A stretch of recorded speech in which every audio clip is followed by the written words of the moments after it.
नाज़रीन, अवामी न्यूज़ में ख़बरनि जो सिलसिलो जारी है। इन वक्त असीं तव्हांखे कंदकोट में ख़बर ॾींदा हलूं त अॼु डिप्टी कमिश्नर ऑफिस में केमिकल खीर बाबति हिकु अहम प्रेस कॉन्फ्रेंस कई हुई, जंहिंमें deputy commissioner Manohar Ali Mithani, ASP Hussain Waris ऐं कंदकोट प्रेस क्लब जे नुमाइंदनि शिरकत कई है। इन मौक़े ते मीडिया सां ॻाल्हाईंदे डिप्टी कमिश्नर जो चवणु आहे त शहर में समाजी अॻुवान ऐं मीडिया ते हलंदड़ ख़बरनि जो बर वक़्तु नोटिस वठंदे फूड कंट्रोल अथॉरिटी ॾांहुं कार्रवाई ख़िलाफ़ ख़त लिखियो वियो। अॼु पुलिस कार्रवाई कंदे 6 केमिकल खीर वेकिरो कंदड़नि खे गिरफ़्तार कयो आहे, जंहिं ते सिहत लाइ हानिकारक खीर वेकिरो करण जो केस दाख़िल कयो। मीडिया ते ख़बरूं हलण बाद नोटिस वरितो वियो, जंहिं ते बहितरीन हिकमत अमली सां कार्रवाई कई है, जंहिं सबबु इहे गिरफ़्तारियूं अमल में आयूं आहिनि। कोई नथो ॾे।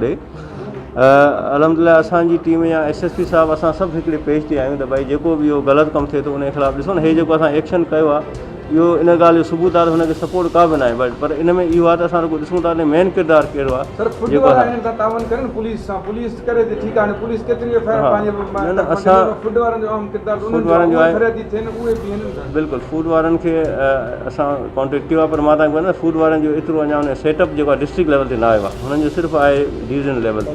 मज़ीद खबरों और तफसीलात के लिए विजिट करें हमारी वेबसाइट www.awamiNewsHD.com।